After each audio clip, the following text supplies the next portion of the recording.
Les expositions de photographie animalière suscitent souvent l'engouement du public. Le Festival international de la photo animalière et de nature se tient en France, à Montier-en-Der. Des dizaines de milliers de visiteurs se pressent chaque année pour s'ouvrir au spectacle fascinant de la nature sauvage. Mais derrière ces images qui rivalisent de beauté, il y a des hommes qui consacrent leur vie à nous faire découvrir et aimer la nature. Leurs images racontent une histoire secrète, dont le cliché photographique ne reflète que la partie visible.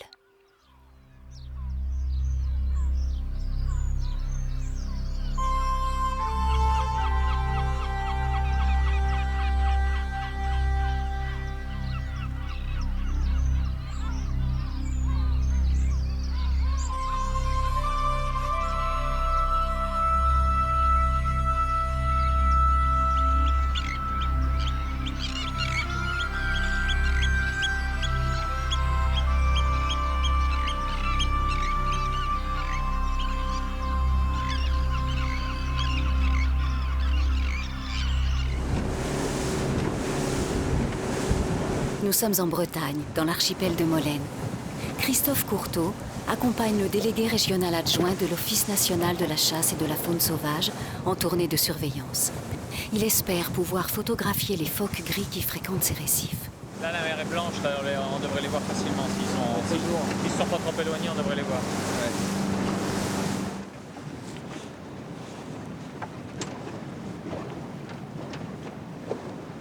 Il y en a un. Muni d'un puissant téléobjectif, Christophe n'a que quelques secondes pour repérer l'animal, cadrer et déclencher. Il est là.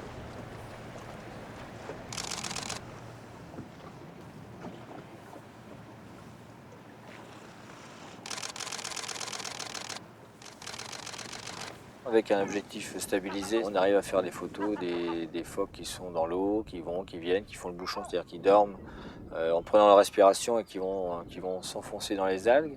Quand ils reviennent à ce moment-là pour reprendre leur respiration, c'est le moment où on peut faire les photos des gros plans des têtes.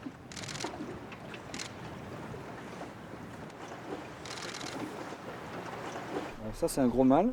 On voit bien le mâle, on le reconnaît, hein, il a une forme avec un nez un peu cassé comme ça. Là en fait il vient nous observer, c'est lui qui vient à nous. Hein. Il vient nous observer, et puis après il va reprendre sa sieste tranquillement en faisant son bouchon et en respirant. Voilà, on le voit bien, il a un peu un air triste là. Ah voilà, super, l'œil est très très net. Ça c'est juste avant de plonger. Passionné par la Bretagne et ses côtes sauvages, Christophe travaille régulièrement sur l'île de Beniguet. C'est une île qui est une réserve de l'Office national de la chasse et de la faune sauvage, entièrement dédiée à la protection de la nature et surtout dédiée à la protection des oiseaux. Ici nichent des milliers de goélands, des dizaines d'utriépis, des dizaines et des dizaines de sternes naines, sternes pierre-garin, de sternes kojek, des cormorans, plein de limicoles, comme le grand gravelot. C'est un endroit assez magique parce que c'est une île qui est assez sauvage. La partie terrestre de l'île, là où nichent la plupart des oiseaux, est interdite au public. Donc moi je suis le photographe privilégié. Je viens ici depuis 10 ans faire des photos. Je suis venu la première fois invité par l'Office national de la chasse et de la faune sauvage. Et puis la confiance s'est installée entre la direction de la réserve, les gardes, et puis moi. Et ils ont vu mon travail. Et puis de fil en aiguille, j'ai pu revenir sur l'île et puis approfondir mon travail. Et c'est cette confiance-là qui m'a permis de pouvoir ramener des images qui sortent de l'ordinaire et des images qu'on ne pourrait pas faire ailleurs. C'est pas mal du tout. C'est assez étrange. Et puis les sternes, par exemple, ici à Beniguet, c'est fantastique de pouvoir observer depuis son affût la vie quotidienne de ces oiseaux qui sont magnifiques, qui sont fins, tout en finesse, tout en élégance. C'est la grâce même, une sterne qui fait le survol au-dessus de l'eau, qui plonge ensuite, ou qui va juste planer dans le vent avant d'atterrir sur son nid tranquillement. C'est magnifique. De savoir qu'on est à quelques mètres et de pouvoir entendre juste le crissement de son bec quand elle lisse ses plumes, alors qu'on est là à 5 mètres, 3 mètres, C'est extraordinaire parce que personne d'autre ne peut partager ce moment, on est privilégié. Ce sont des micro-instants, ça dure quelques secondes et c'est fabuleux. Et là, j'arrive à rentrer dans l'intimité des oiseaux. Maintenant, depuis 10 ans, j'arrive à sortir des images qui sont assez sympas alors qu'on est tout juste en face du port du Conquet. Donc ça reste une île très sauvage, très intéressante. C'est une île que j'adore. Et puis, j'aime beaucoup aussi aller travailler en Afrique australe, notamment Namibie, surtout Botswana. Et qu'en Afrique, on travaille essentiellement en voiture, alors qu'en France, les techniques sont très différentes. C'est surtout l'affût qui prime, l'approche, à pied, camouflé. Donc on a deux façons de travailler très différentes, en tout cas dans mon cas. Au Kenya, on approche avec sa voiture, on se positionne et on attend et on fait de très bonnes photos. Moi, je trouve ça magnifique, les animaux habituels. Moi, je rêverais d'avoir autour de chez moi les renards, les blaireaux, les oiseaux, que je puisse les approcher, les photographier et que les cerfs et les biches lui partent. Je vois pas que leur cul, quand ils foutent le camp en courant, terrorisés par moi. J'adorerais que les animaux soient comme au Kenya. Les animaux en France sont beaucoup plus, pour la plupart, beaucoup plus farouches que dans d'autres pays. Si on prend l'Afrique ou d'autres, ou l'Antarctique, ou d'autres régions où même l'homme n'a jamais été vu, où les animaux sont vraiment tout proches et sont peu craintifs. Donc, mais en même temps, c'est ce qui est vraiment important et c'est ce qui me plaît. Cette difficulté, cette approche, c'est qu'il y a toute une période donc d'observation, d'affût. C'est ça qui est vraiment, moi, qui me plaît, qui est important. C'est cette difficulté, si tout de suite on arrive et que l'animal est là, c'est pas pareil. Ici, faire des photos de castors ou de hérons ou d'autres, des espèces qui sont hyper farouches ou même des espèces chassées, hein, ça permet d'avoir une approche différente, avec un temps d'observation, avec des techniques, des ruses. Il va falloir un petit peu gamberger pour voir quelle astuce on va pouvoir étudier pour essayer de pouvoir le photographier. Donc c'est assez formateur et c'est plutôt plaisant en tous les cas. Lorsqu'il n'est pas en voyage en Éthiopie, au Canada ou au Kamchatka, Vincent Munier revient toujours avec plaisir dans sa région natale, explorer les rives de la Moselle sauvage. Au cours de ses promenades naturalistes, il a appris à décrypter les moindres indices de présence animale. Ainsi, des branches rongées témoignent de la présence de castors.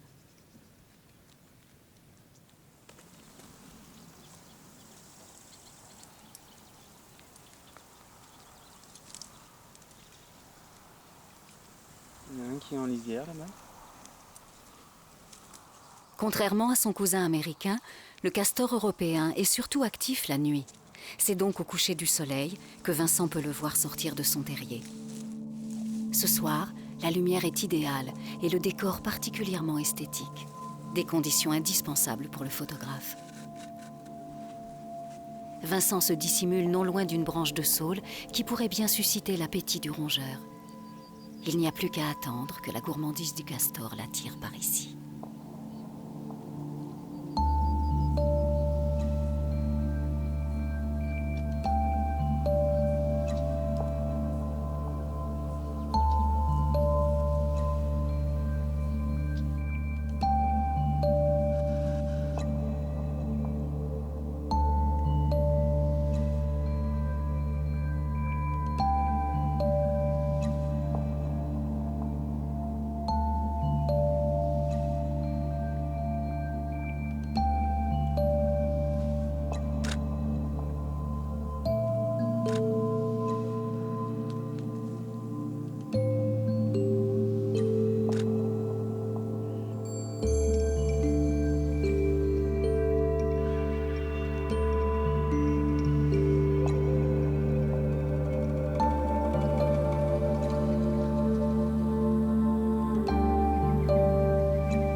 Si Vincent Munier est le photographe le plus estimé de sa génération, c'est sans doute grâce à la dimension artistique de ses images. Il réussit à sublimer même les espèces animales les plus communes. Une photo de mésange, donc un oiseau très commun, la mésange noire, que l'on trouve un peu partout dans toutes les forêts de France. Donc là, j'ai vraiment essayé de mettre, comme souvent, l'animal dans son milieu. Donc l'animal est relativement loin. Essayer de saisir une certaine attitude et toujours la lumière qui fait une image, c'est très, très important. Donc là, tout était, pour vous dire, je ne suis pas arrivé comme ça au détour d'un sentier et j'ai vu une mésange passer, je l'ai faite en photo. Non, là, ça demande quand même beaucoup de travail, beaucoup de réflexion. Cette branche qui était très jolie, j'avais repéré qu'à une heure bien précise, il y avait un jeu de lumière qui était très chouette, avec un fond qui était sombre derrière. Donc je voulais la faire en vol dans cette partie noire. Donc il y a des petites astuces. Donc là, il y a des petits, je la nourris, je mets des graines de tournesol. Et puis j'attends de saisir ce moment. Et la lumière, en plus, ne durait que très peu de temps, ce contre-jour-là. On peut apercevoir le givre sur les branches qui donne aussi un caractère assez sympa. Un photographe, c'est avant tout un regard. Avec un matériel très basique, par exemple un appareil réflexe et un objectif 50 mm, vous pouvez faire des images exceptionnelles. Utiliser une très longue focale, c'est-à-dire 500 mm ou plus, permet d'isoler beaucoup plus le sujet dans son environnement et de jouer avec le flou autour pour centrer le regard sur le sujet photographié. Donc moi, pour ma part, j'ai choisi une focale encore plus pointue qui est de 600 mm parce que pour les mammifères, c'est une focale qui permet une distance confortable de travail puisqu'on n'est pas obligé de s'approcher autant de l'animal. On peut le voir mieux évoluer dans son milieu. Par contre, c'est un monstre à transporter, c'est très lourd et il faut être relativement costaud et sportif pour faire de l'approche avec un 600 mm, plus un trépied naturellement, qui est quand même très encombrant. Un petit matin du mois de mai dans les Vosges. C'est le moment que Fabrice Caez préfère pour tenter de repérer et d'approcher le chevreuil. Attentif au moindre indice qui trahirait la présence du timide animal, le photographe se laisse guider par son instinct.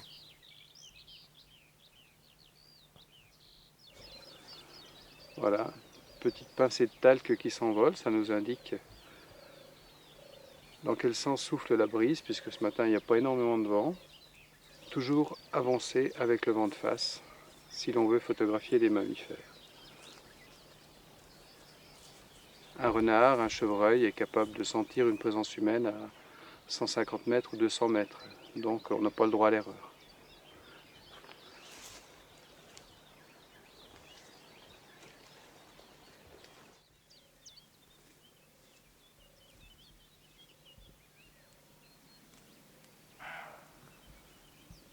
Perdu dans la brume, un chevreuil aboie. Fabrice doit parvenir à le localiser avant que lui-même ne soit repéré.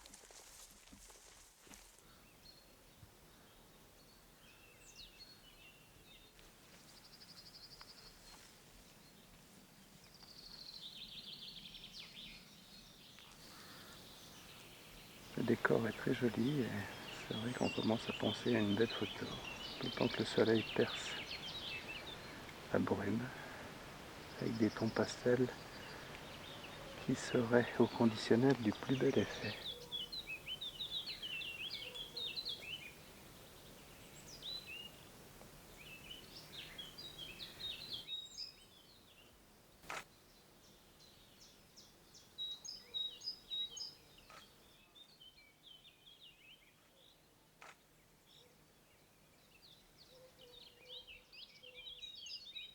Je sais quand je vois un chevreuil, quand je vois un chat forestier, en fonction de tel ou tel comportement, je sais si je peux l'approcher ou si je dois rester tranquille. Les oreilles qui sont largement écartées et très tendues, ça veut dire qu'il a entendu un bruit bizarre, qu'il essaye comme de véritables radars d'actionner ses pavillons auditifs pour détecter l'origine de ce bruit. Et quand on voit le chevreuil, par exemple, qui cherche à contourner le photographe pour mieux prendre son vent, on sait que là, de toute façon on ne pourra pas aller beaucoup plus loin dans la séance photographique. Plutôt que d'espérer le passage du chevreuil en un lieu fixe, Fabrice préfère garder sa mobilité pour le repérer de loin. Il peut ensuite tenter de l'approcher subrepticement, tout en se confrontant au sens aiguisé de l'animal. L'approche photographique, l'approche des mammifères, est pour moi la méthode la plus palpitante, la plus vivante en tout cas, la plus sportive. Et c'est celle qui nous propose sûrement les plus belles sensations, parce qu'on n'a pas le droit à l'erreur, on se retrouve à égalité avec l'animal. Et quand on sait combien les sens d'un animal sauvage sont exacerbés, eh bien on n'a pas le droit de faire trop de bruit, on doit toujours être bien dissimulé, et c'est ce qui est palpitant. Alors quand l'animal en plus ne vous a pas vu, quand vous arrivez mètre par mètre à défier sa méfiance, eh bien c'est un véritable régal, parce que c'est là que naissent les plus belles sensations. Et donc c'est vraiment cette technique de l'approche que je préfère. La plus belle des sensations est sans doute de croiser le regard de l'animal, le regard en particulier de certains prédateurs comme le renard ou le mystérieux chat forestier. Croiser un jour dans son viseur les fabuleuses prunelles vertes du chat forestier est un moment très fort, un moment très fort pour qui aime la nature sauvage, pour qui aime le mystère, pour qui aime l'authenticité, pour qui aime la profondeur d'un regard. Fabrice a repéré un chat forestier. Le félin lui tournant le dos, il pourrait s'en approcher discrètement en suivant la haie du champ. Mais deux chevreuils viennent justement de sortir de la forêt. En voyant venir le photographe, il s'enfuirait immédiatement, ce qui alerterait le chat forestier.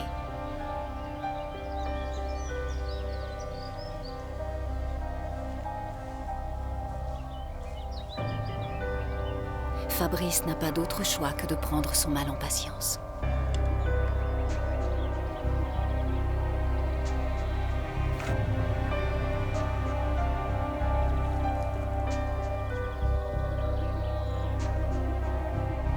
Fabrice peut enfin se glisser silencieusement le long de la haie. Le chat forestier ayant l'attention portée ailleurs, c'est le moment de s'avancer, en restant dans une zone ombragée.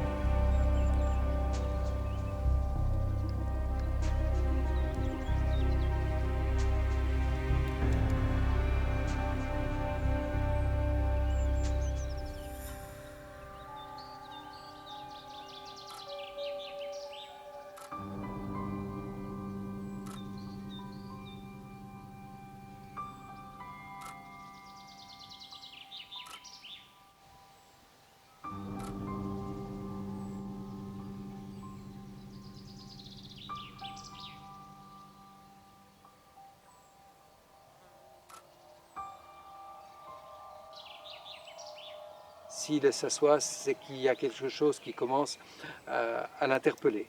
Alors dans ce cas-là, il faut mieux arrêter de déclencher, arrêter de bouger, savoir attendre 5 minutes, un quart d'heure, parfois 20 minutes, parce qu'un chat forestier est un animal très flegmatique, qui va prendre son temps, et il faut savoir être aussi patient que lui.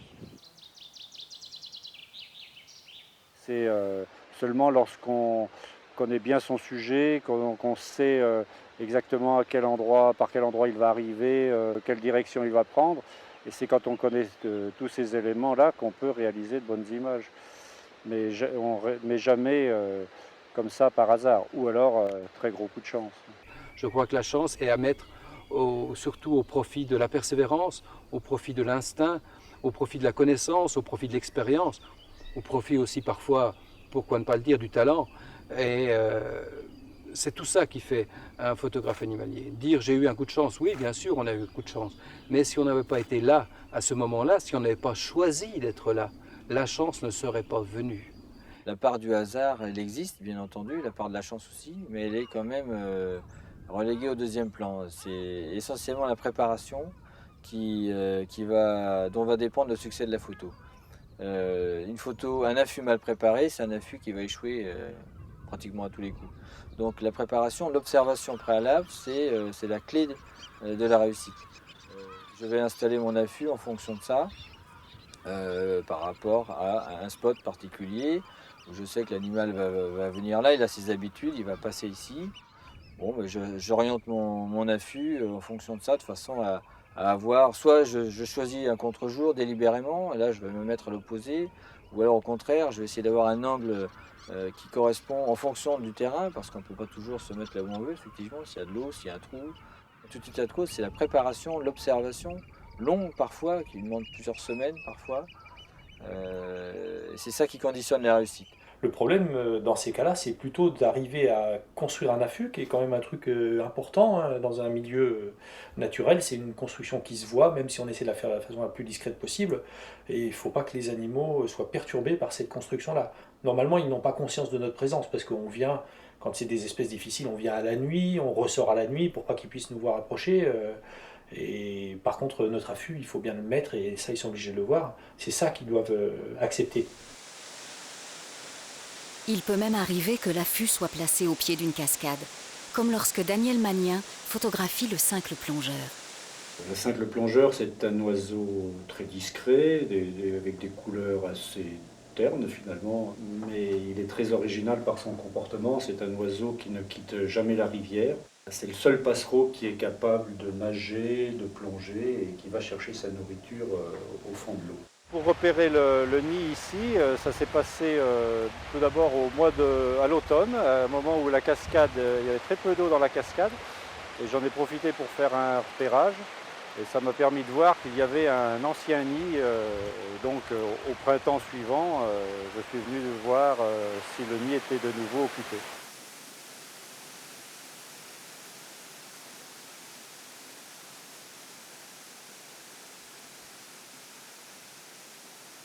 L'oiseau étant relativement petit, Daniel doit placer son affût à moins de 15 mètres du nid.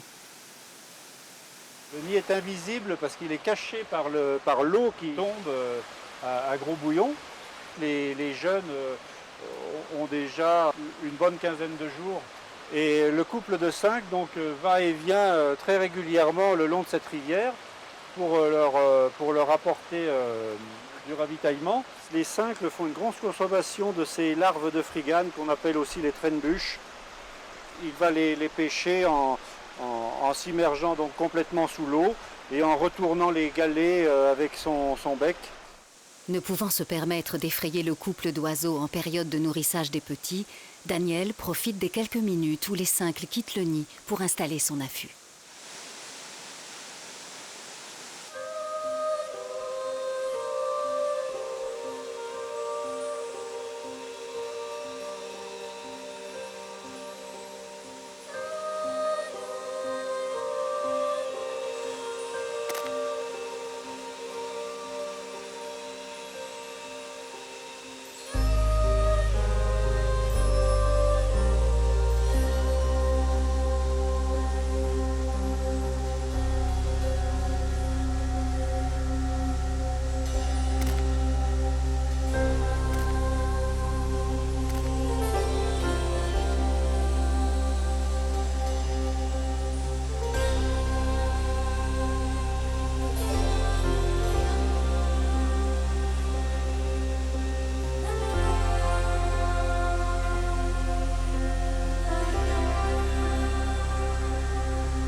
Une autre particularité du cincle, c'est de commencer la saison de reproduction très tôt. Donc la formation du couple s'accompagne bien sûr des parades nuptiales. Il n'y a que la femelle qui s'occupe du garnissage intérieur du nid.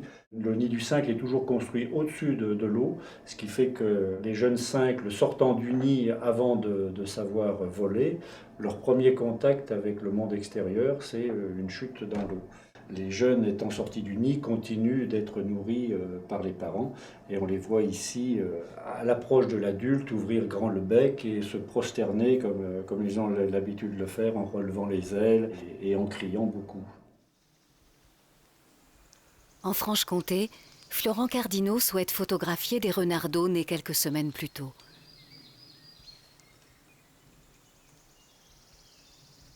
En venant à l'aube, il doit s'assurer que la famille de renards dort encore avant de s'approcher à quelques mètres du terrier. Il y a aussi un autre facteur important, c'est la lumière. C'est-à-dire que la lumière sur cette clairière, elle donne que le matin. C'est pour ça que là, pour cet affût au renardeau, j'ai tablé sur la matinée.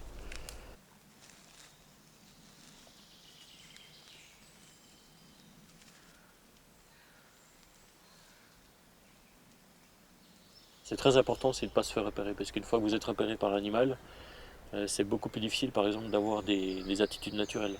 Il devient plus méfiant, il se montre beaucoup moins, donc c'est beaucoup plus difficile de photographier dans de bonnes conditions.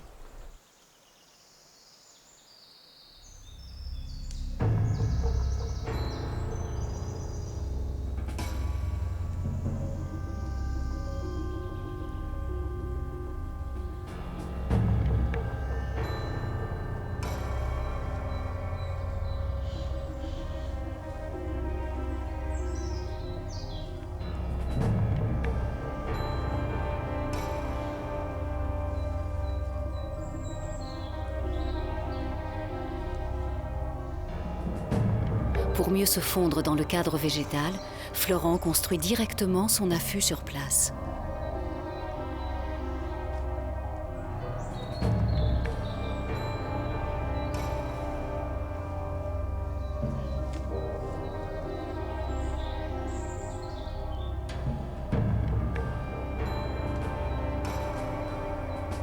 Une fois installé, le photographe sait qu'il peut avoir à attendre des heures sans que la famille de renards ne se montre.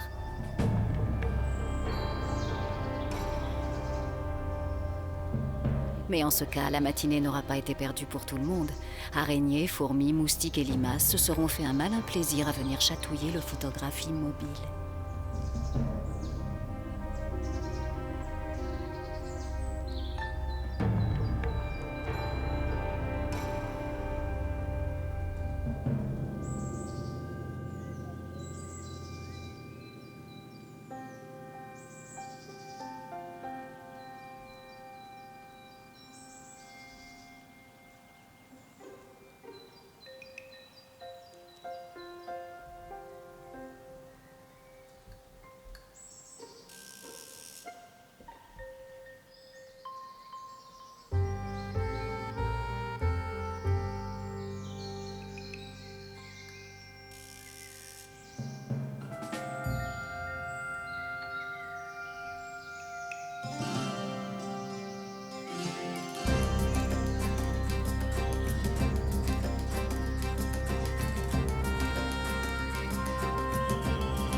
Malheureusement, au lieu de rester près de leur terrier dans la clairière, les renardeaux préfèrent jouer en sous-bois, là où la lumière fait défaut. Florent consomme sa pellicule avec parcimonie plutôt que de la gaspiller pour des images qui risquent d'être trop sombres ou floues. J'utilise du 400 ASA donc en sous-bois. Ce matin j'étais un peu juste, pour ça il me faudrait un peu plus de lumière quand même. Mais bon, de toute façon on n'est jamais satisfait à 100% d'une image, donc en général ce que je fais c'est que j'y retourne plusieurs fois, je persévère. Et puis un jour, alors là, tout est parfait, toutes les conditions sont réunies. Et c'est là qu'on fait la grande image. Et alors quand cette photo-là arrive, alors là c'est vraiment le grand moment, quoi. Là on sait pourquoi on s'est battu, on sait pourquoi on s'est levé tôt le matin. Mais je pense qu'une bonne photo, elle se pense avant. C'est-à-dire, moi j'ai souvent l'image en tête. Je pense l'image et ensuite j'essaye de recomposer cette image, quoi. Dans la vérité, dans la réalité. Une bonne photo, pour moi, c'est la photo qui réunit plusieurs éléments, c'est-à-dire à la fois une attitude ou un comportement intéressant de l'animal, le milieu dans lequel il vit, c'est-à-dire qu'on doit comprendre pourquoi cet animal est à cet endroit, mais ça doit être en plus un décor esthétique Et le tout doit être sous une lumière intéressante. Une belle photo animalière, ça va être un animal qui va avoir une belle attitude, non pas une attitude figée, un petit peu qui serait posté comme ça sans intérêt. Après, que ce soit une espèce rare ou pas, c'est presque secondaire. Si on fait une photo de colvert sous l'eau, comme on a fait sur le lac Léman par exemple il y a quelques années, qui est vraiment sympa avec une belle composition et comme c'est vu sous l'eau, un angle original, on trouve ça aussi bien que d'aller faire une photo de lynx, peut-être pas, mais bon, d'un animal rare en tout cas. C'est vrai que c'est la force de la photo elle-même, de l'image qui parle. Plus l'animal est rare et difficile à voir, plus ça va être documentaire et moins on pourra innover. Moi, j'ai essayé de faire des photos du rarissime ours du Gobi, il n'en reste qu'une vingtaine au monde, ou de la panthère des neiges. Là, si vous voyez l'animal, déjà, c'est extraordinaire. Si vous l'avez en photo, c'est le scoop, même si la photo est un peu loin et mal cadrée. Donc là, on ne peut pas innover. On peut innover qu'avec des espèces très, très communes, qu'on a l'habitude de voir, des espèces faciles. La notion même de la bonne photo, chez nous même, a évolué au fil du temps, c'est bien évident.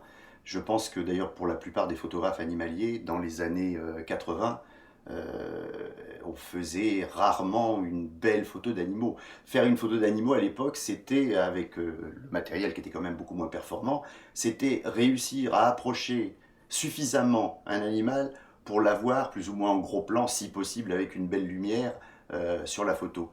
À l'heure actuelle, c'est plus ça, c'est bien plus compliqué que ça. Il faut une belle composition, il faut une approche esthétique, c'est différent. Et ça, c'est l'évolution de notre travail, et c'est aussi l'évolution du matériel qui permet maintenant d'imaginer les photos, des photos qui n'étaient même pas envisageables il y a encore 10 ans. On cherche maintenant des photos différentes, quoi. On cherche des photos. Moi, je me rappelle, j'étais allé en agence, j'étais tout fier, j'avais fait des photos de perdrix bartavel. C'est un oiseau quand même assez difficile à photographier, un animal très, très discret. Et puis j'avais montré mes photos, et puis le gars il me disait, mais c'est statique ça, tu posé sur un caillou. Non, je veux de la bartavel en vol.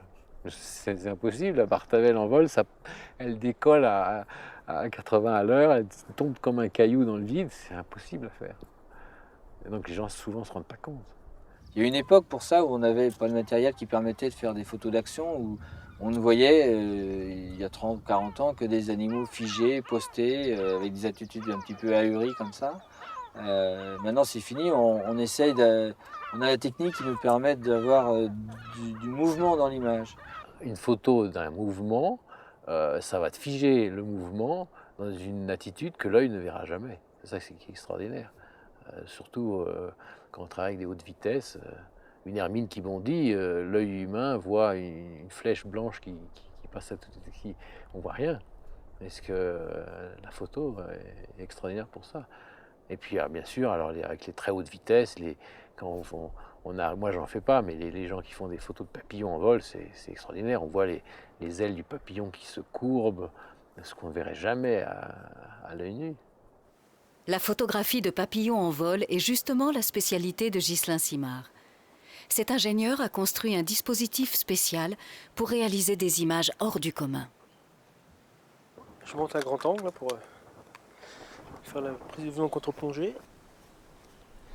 C'est à peu près là qu'on arrête de faire de la photo normale.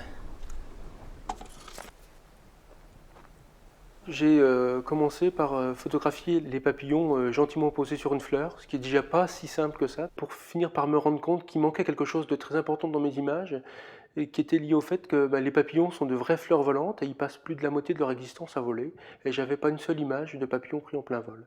Photographier un animal qui mesure 2 ou 3 cm et qui se déplace à 30 km/h et qui bat 20 ou 30 fois des ailes par seconde, ça devient une photo d'action très très rapide, qui nécessite d'avoir des temps de pause souvent extrêmement courts, largement au-delà de 1/10 millième de seconde.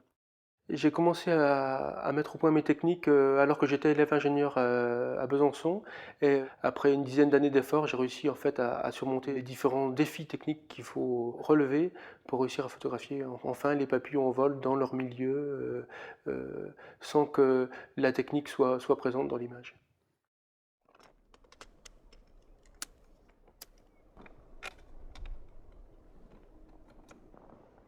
Comme les papillons volent très vite et qu'il est absolument impossible de déclencher l'appareil photo à la main au bon instant, au moment où le papillon est au bon endroit dans le viseur, on a installé l'appareil photo à l'intérieur d'un caisson qui dispose d'un pan optique sur lequel on a un système de rayons laser de déclenchement. On va introduire le papillon par le côté du système ici à l'intérieur. Le papillon va sortir par la seule ouverture disponible qui se situe ici et qui est devant l'appareil photo. En croisant le rayon laser, ce boîtier électronique ici va détecter le passage du papillon et va déclencher l'appareil photo qui est à l'intérieur du caisson. Pour exposer correctement l'image avec un temps de pause extrêmement court, puisqu'on travaille à 1/8 de seconde, on utilise la lumière naturelle qui est autour de nous, mais également des flashs électroniques pour compléter la lumière naturelle. Donc au moment où le papillon va passer, je vais le simuler avec ma main ici, l'appareil photo se déclenche. Voilà. Il reste encore à enrôler les papillons, déclarés volontaires d'office, en prenant bien soin de ne pas abîmer leurs ailes.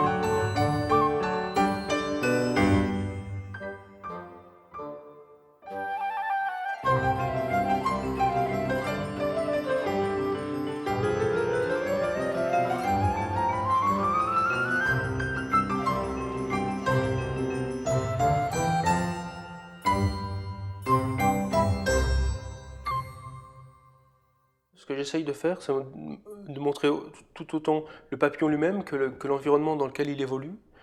C'est pour ça que pour certaines images comme celle-ci, qui est la première pour laquelle j'utilise cette technique-là, je travaille des fois au grand angle pour bien montrer ici les fleurs d'aubépine dans lesquelles ce grand flambé évolue.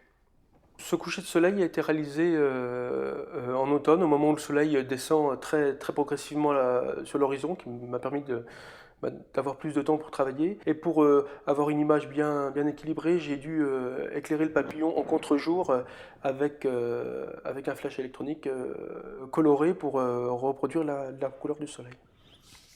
Cette photographie a été prise juste après un orage, le papillon à l'arrière des ailes extrêmement abîmé par les intempéries. C'est aussi un moment, l'automne, où ce papillon est en fin de vie. C'est pour ça qu'on ne trouve quasiment plus courant octobre que des papillons qui ont les ailes, comme on voit ici, très abîmées. Voici, je dirais, mon image préférée, puisque ça fait à peu près 10 ans que j'essaye de la réaliser. Ce papillon qui est un Apollon est un très grand papillon. Et un des intérêts sur cette image est qu'on voit très bien la flexion des ailes du papillon sous l'effet de l'air, puisque le papillon est ici en train de remonter ses ailes et on voit qu'elles fléchissent sous l'effet de l'air. Une image en gros plan d'un des grands papillons porte-queue vivant en Europe qui s'appelle un flambé. Cette image est un petit peu délicate techniquement réalisée puisque ce papillon vole quand même relativement vite et a un battement d'aile très rapide. Pour figer le mouvement ici, j'ai dû éclairer entièrement la scène au flash électronique et c'est la durée des éclairs des flashs en fait qui fige le mouvement.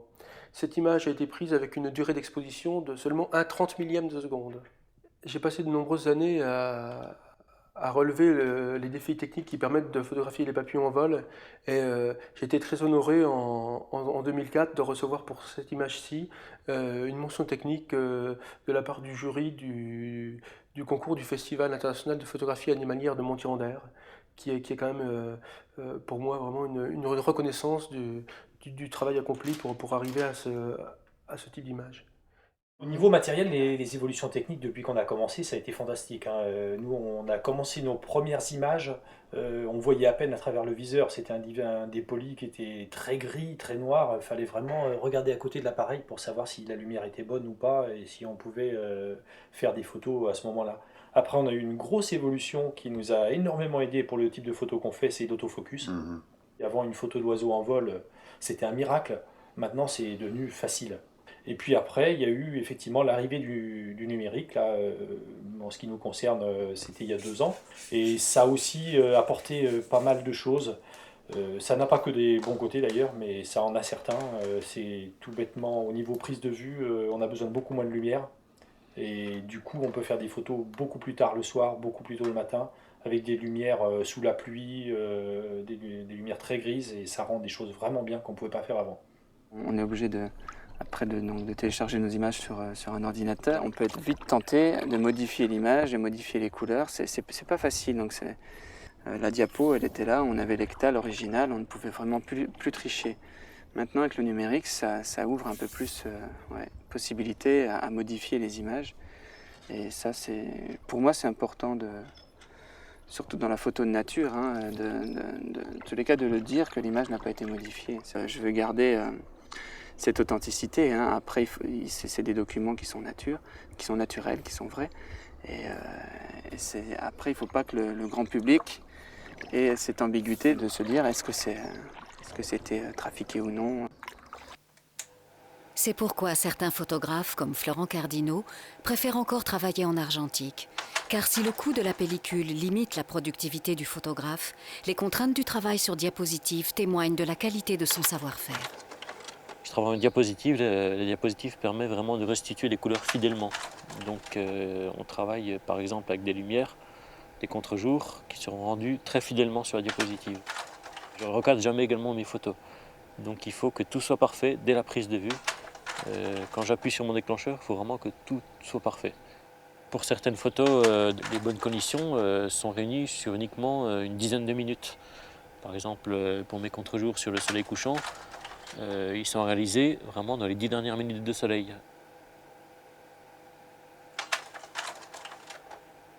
Les insectes constituent pour Florent des sujets de prédilection, notamment les papillons et les libellules, dont les ailes déployées offrent par transparence des couleurs resplendissantes. J'ai commencé à parcourir les prairies, à parcourir les forêts, à la rencontre des papillons du printemps, par exemple l'aurore, les citrons, ensuite au mois de mai les azurés, tous ces papillons-là que je connaissais, que je savais où trouver. Donc petit à petit, au début, je faisais des photos documentaires, c'est-à-dire banal, avec un décadrage banal, et puis petit à petit, j'ai pensé qu'il fallait aller plus loin, c'est-à-dire tenter des cadrages originaux, trouver des lumières diffuses, des contre-jours, tout ça pour finalement aller au-delà de la photo documentaire et passer dans le domaine de photo vraiment artistique. Ouais, c'est pas mal ça. Ce soir, je vais essayer de photographier des ascalaphes, qui sont des sortes de papillons libellules aux ailes transparentes. On devrait pouvoir en voir par ici.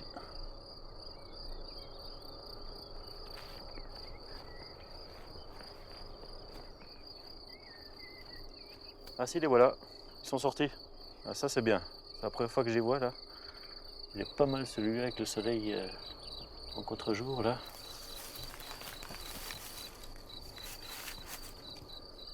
Je sais pas si je le cadre à droite ou à gauche. J'arrive pas à me décider. Peut-être en vertical, ça peut être intéressant. Voilà, c'est mieux. Je vais remonter à peine. La lumière qui passe en transparence comme ça à travers les ailes, c'est assez photogénique.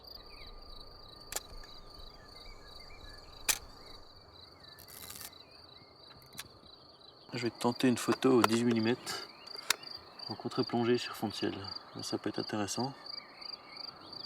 Donc il va falloir l'approcher très près, éviter qu'il s'envole évidemment.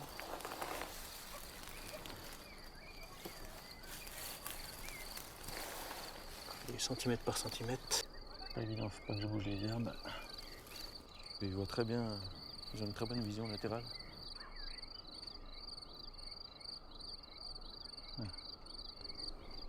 Et merde. Ah, le voilà, il s'est reposé là.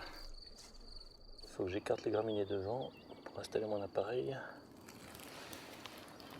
Voilà, on y va tout doucement. Ah, il était plus rapide que moi, c'est pas grave, il va se reposer un peu plus loin. Voilà, ça y est, j'ai trouvé une tige, il va monter au sommet.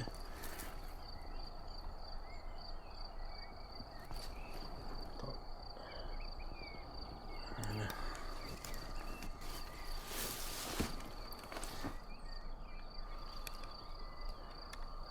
Il n'est pas cabotin celui-là. J'essaie d'en trouver un autre là.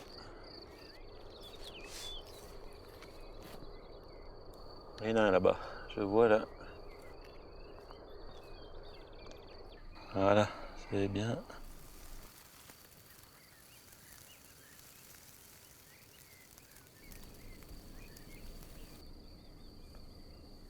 Je suis vraiment au pifomètre hein, pour la mise au point. Là. Un peu au petit bonheur de la chance, mais bon.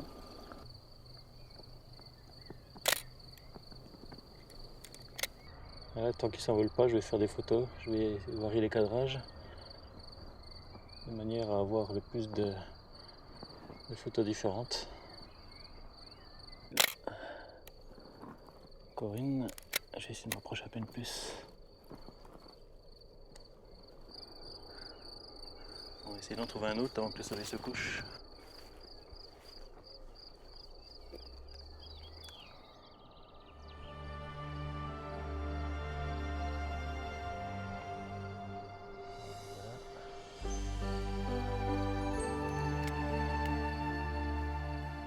Chaque photo finalement demande des conditions particulières. Alors souvent, les aléas climatiques font que la photo ne peut pas être réalisée un soir.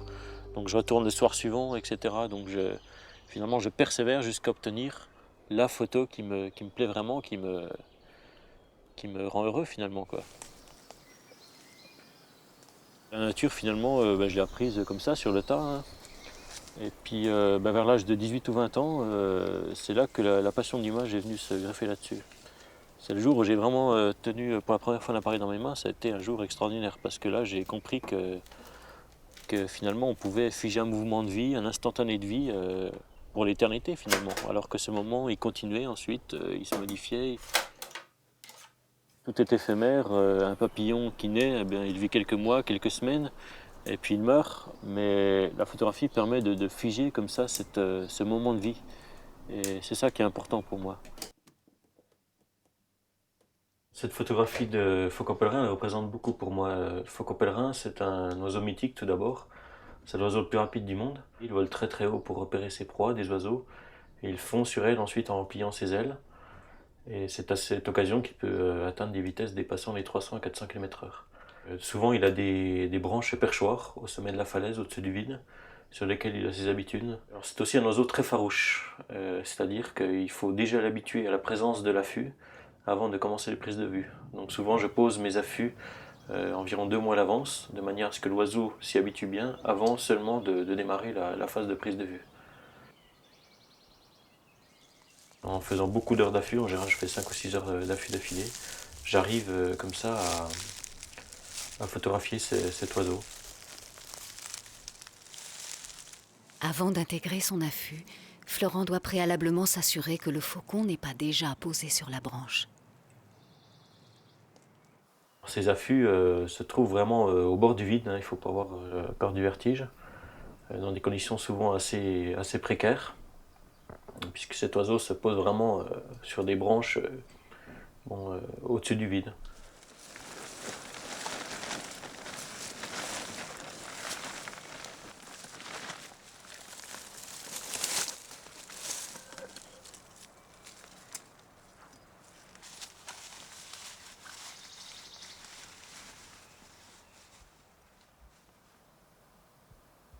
Silencieux comme une ombre, le rapace fait son apparition, magnifiquement éclairé par le soleil couchant.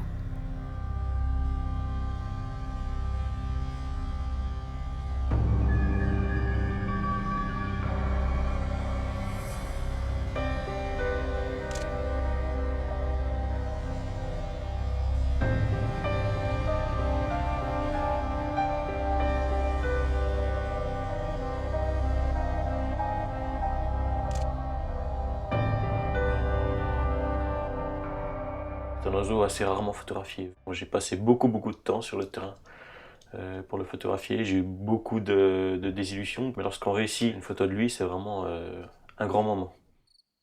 Un de ces moments précieux qui rend si captivante la pratique de la photographie animalière.